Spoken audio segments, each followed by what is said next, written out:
कुछ लोग हमारे भारत में ऐसे हैं जो मुसलमान को गद्दार कहते हैं और वही लोग मुसलमान के हॉस्पिटल में जाके इलाज करवा रहे हैं। अब हमको ये समझ नहीं आता है कि गद्दार के यहाँ तुम इलाज क्यों कराने जा रहे हो।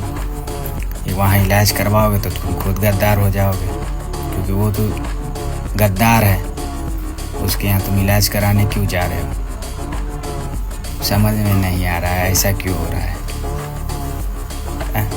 आपको पता ही है कि कौन गद्दार है और कौन गद्दार नहीं है। क्या करें, क्या हो गया है हमारे देश के लोगों को समझ नहीं आता है।